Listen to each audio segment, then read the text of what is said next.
You guys are probably gonna be like, every time I hop on here, it's a life update. And you know what? I can't help it. You know, life be happening for real, for real. Hey, you guys, I am back, hopefully for good. Last time we left off, I announced I was pregnant and that I was having a boy. But of course, things sidetracked a little bit because I had to disappear for a couple months. But I'm here with obviously like a life update. I have my phone because pregnancy brain is still in effect. Okay. So let's see. First things first, I'm gonna talk to you guys about what actually happened to me. If you follow me on Instagram, because if you don't, you definitely should, because Instagram definitely gets all my life updates at the moment. I was diagnosed with a incompetent cervix. That's when like your cervix is shortening and it's trying to go into labor really quickly, earlier than it's supposed to be. Never had the issue before, but of course, with my first boy, I have that issue. The story behind that was I went to go get a regular ultrasound. Check up on him, and then she wanted to check my cervix. So she, you know, did her thing, and then we just sat there with the ultrasound looking at my cervix, and next thing you know, it like kind of just like widened up, and she was like, oh, okay. So she told my doctor, and my doctor was like, she wants me to go see an MFM, which is a maternal fetal specialist. But I was planning on going to Miami for the girl's birthday. So as you know, this happened in March because we all have the same birthday, and my girl's birthdays are in March. And we was going down to Miami to visit family. And she gave me the okay to go. She gave me the okay to go. So while I was there, we got on a plane, we left, boom, get a phone call as soon as we land, you guys. I would say probably like an hour after we land. Wanted me to come in that day to see the specialist. And I was like, well, I'm in Miami right now. Like, my doctor made it seem like it wasn't urgent to, you know, have to see you guys that quickly. And it was like, we don't know why she did that. You need to come see us. Because you're at risk in going to labor early. And going into labor, I was only like 19, 20 weeks at that point. There's no chance of the baby surviving at the time. So I definitely scared. So I put myself on bed rest the whole time. It was mostly just Renato and my family, entertaining the girls, doing the birthday things with the girls, because I didn't want to take no risk of walking too much or do anything extravagant. And as you know, I'm in labor in a state that doesn't have, like, handles my case. But thank God, the vacation went great. We came back. That as soon as I got off the plane, I had to go see them. The office was closed. They didn't care. They wanted me to come. So I came while the office was closing. And they scheduled me for surgery that night to give me a stitch, a cervical stitch, to just stitch up my cervix. It was definitely scary because obviously I never done it before. Now I'm having surgery while pregnant.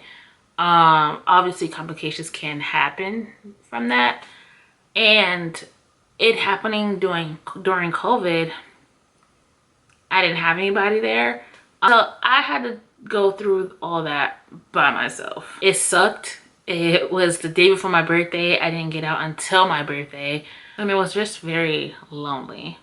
I was grateful that everything went okay and I was able to go home next day. But mentally, it definitely took a toll on me because it was just, it's something you don't want to go through alone. Especially when it's your first time. It's one thing if you have a history with it. It's another when you've had 2 kids before and never even had to deal with this issue, and now you have to deal with it by yourself. I got out on my birthday, came home. Renata had everything set up as far as like happy birthday to make it feel special, which I could greatly appreciate. It definitely made me feel better. But yeah, with the cervical cerclage, I had to be on bed rest the rest of my pregnancy. I could not do really anything. So I mostly stayed stuck in the bed. If you saw, I started ordering too many things off Amazon, got out of hand, had to slow down, okay? And Skylar, who's only 7, had to really help me while Renato wasn't here, while Renato was at work. So I greatly appreciate her. We're definitely treating her to an extravagant trip because she definitely deserved it. And I honestly, I can't say it enough how much I appreciate her helping me out And it mostly comes down to just, you know, helping me with her sister because I couldn't get out of bed. I did get out of bed when it was urgent. Being a mom, I had to tell my doctor, it's just us up here. I'm gonna have to get up you know, sometimes. So I definitely did that, but I tried to limit as much as possible. What helped me through that process as far as bed rest go is joining Facebook groups. If you do go through this, as far as like having a short cervix, having to get stitched up, there's even times where it's worse when you have to be on bed rest at the hospital if your situation is that, you know, severe. I would say definitely join support groups. Facebook support groups have helped me through so many things. So if you do go through it, I definitely suggest it. You'll need it. It keeps you sane and it gives you way more information than you ever knew that was out there, and connects you with way more people that you knew was going through it. Like, I didn't even know this was a thing until it happened to me. So that's part of the reason why I disappeared. I also, while on bed rest, developed gestational diabetes. Gestational diabetes is only what you get when you're pregnant. Your risk of having it goes up when you're 30 and up, you're African American, Asian, or Hispanic, and you have a family history, and if you're overweight. So all those factors go up higher if you have all those things in your little box. And clearly I'm African American. Clearly I am considered still overweight, but I was definitely overweight because I wasn't moving. I was stuck in bed just eating. Those are the two things that was working against me. I wasn't working out. I was just eating, and I'm above 30 and I'm African American. Boom. When I heard that diagnosis, I fell off instantly. Like, I wasn't on Facebook. I was on Facebook for the support group, but I was not on Instagram. I was not on YouTube. My mind just shut off. Like, it became to a point where I need to focus on being healthy, getting this baby out healthy, and me coming back healthy, because it just got too much. Now my whole pregnancy is just scary at this time. Like, being pregnant and having the risk of losing your baby throughout the whole pregnancy is like daunting, and I just couldn't even think about making content because all I could think about is just bringing this baby into the world, and being present with my family just in case, God forbid, anything did happen. I wanted to create memories and not just be doing this. But yeah, so that's what I did. They hooked me up with a nutritionist. They hooked me up with, I had to stay with my MFM. I didn't have to get a new doctor, so I only have 2 doctors still.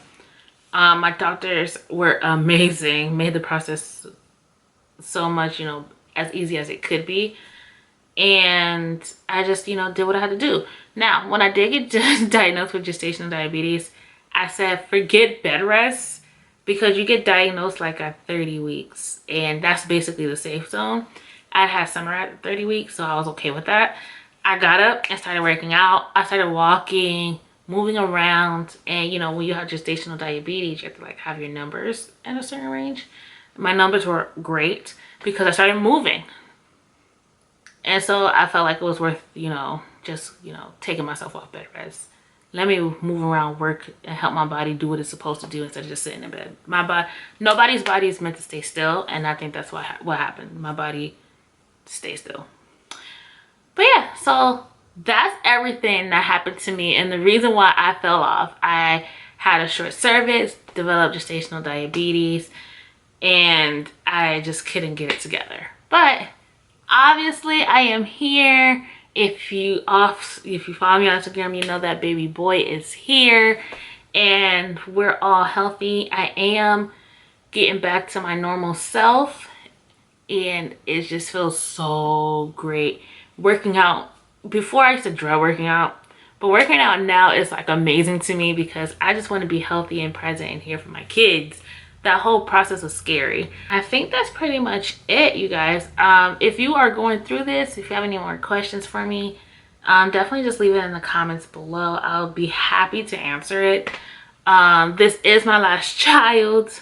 You know, we planned that this is my last child, so I won't be going through this again. Unless God says, Felicia, you need one more. And I honestly would have to, you know, not question him, but probably, you know, have a deep conversation to see where his mind is at. Okay. I hope you guys enjoyed this video. I'm definitely going to try to come back regularly like I was before. But until next time, peace.